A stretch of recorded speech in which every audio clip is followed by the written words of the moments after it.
what it is, what's happening. Welcome back to the channel. Facebook, YouTube, Instagram, wherever you watch this garbage. And when you're done watching this garbage, hit that little button down at the bottom, like and subscribe. Let's get into it. Every time I walk past this truck, I'm so sad because I always loved these little early square body Toyotas. And it's a shame. I tried to buy this truck for years. I bought it last year, and it's just a parts truck, unfortunately. I mean, I've never seen one so rotten. And it's a shame because, as you tell, at one time, this was one hell of a nice little truck. It's got the remnants of a 350 in it. Yeah, it's seen better days. It's a shame. It was probably a cool little truck at one time, but this thing sat on the back of a farm for the last 20 years, and it just... Those are 38 Dick C-Pecs. They're brand new. Well, they were brand new. These things still have the little teats on them, but these things are so dry rotting that I wouldn't go across the parking lot with them. I mean, look at that frame. Look at that. These are handmade fender wells. These are all welded to the truck. There's probably about 2 gallons of body filler on each side. There's where the original wheel well would have been, and somebody made these extensions. They made them on the front too. I mean, she's got a lot of mud in her. They're fully welded, which is pretty impressive for... Got to think about it. This thing was probably built in the 80s, late 80s. And I mean, they're fully welded. Which, if anybody knows anything about Toyotas, this is sheet metals is about as thin as paper. So that's pretty impressive that somebody fully welded them. I mean, there's a lot of filler in it, don't get me wrong. Pretty impressive though still. Oh yeah. That's a shame because it had the nice SR5 interior with the nice SR5 seats. This was a really cool little truck at one time, but it just saddens me to see it that way.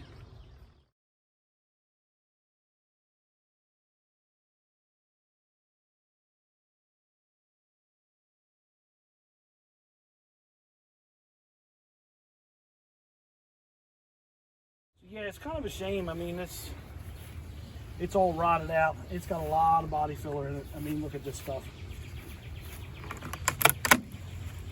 Look how thick that is. But somebody took the time, long time ago, to make these things. They're all steel. We'll just put that piece back on.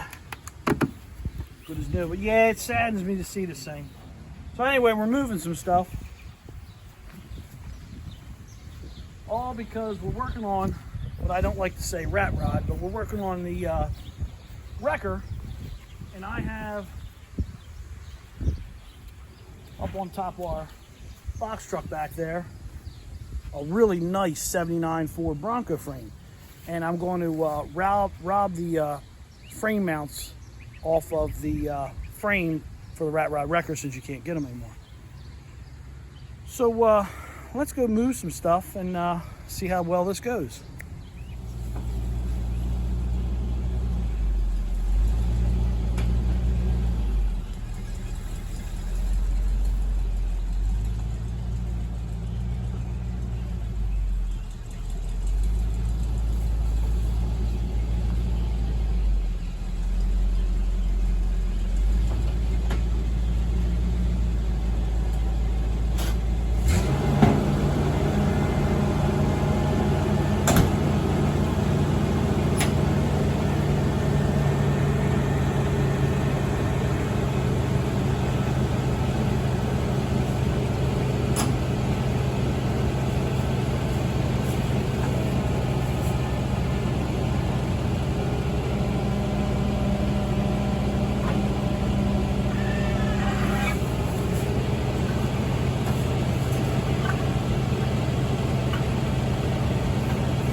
Slide down the boom.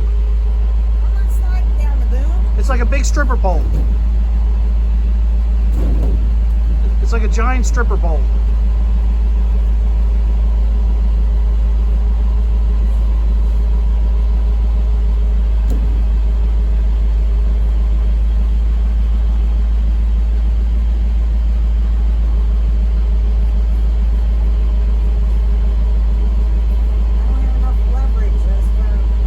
Go out down the other way. Go down the other way. You can't slide down the stripper pole. No, I can't. All right, so I got the frame mounts knocked off. Pretty simple. Let's take the torch, cut the heads of the rivets off, and knock them right off. Some guys use an air chisel. That's fine. Air chisel's just noisy. And since I'm out here, since I want to drag it all the way up to the shop, I just hung it off the truck. Drug the old fire wrench out, burned them off. Now, I wanted to show something to you guys. See that black paint on there? See that black paint? You guys heard me talk about Master Series silver. That, my friends, that black paint is Pour 15 over top of this frame. This frame was sandblasted and then Pour 15. I did not do this. This was how I acquired it. But my point is, this frame's been outside, and that Pour 15 did absolutely nothing. Pour 15 has absolutely no UV protection at all. This frame's been laying outside, and it did absolutely nothing. So all that money you guys spent on Pour 15, that's proof right there that it ain't worth anything. I'm telling you, Master Series, especially that silver that I use, that I've talked about, is the way to go. All right, but let me flip this thing over so I can put it back up where it was. I'm gonna put it away until I need it later. So, I didn't get a chance to finish the video, so I had to finish it now because the battery went dead on the damn camera. So we got the frame, we put the frame away, and this is what we were after off of the frame. These are the cab, these are riveted to the frame, and then the cab mounts on here. Our old ones were just totally rotted out. They're not even fixable. I mean, they're just too far gone. Normally, when the hole's rotted out, you can weld what they call a dock washer in there. That's a great big washer. And it's just the right size that you can weld them up and usually fix these supports because they all rot out from the bushings. But since I knew that frame was sitting up there and I knew these had already been fixed, I just took the torch, cut the rivets off, which I still got to knock these ones out, and I'll bolt these on the frame of the wrecker. And that takes care of that problem. You know, that frame, I don't have any real use for it right now. It came with a project I bought a few years ago with tons of parts. So, it just put it back up on top of the box. Maybe I'll use it in the future. Maybe I'll build a Bronco. But holler at your boy. Keep it reals. Hit that like and subscribe button. I'm out.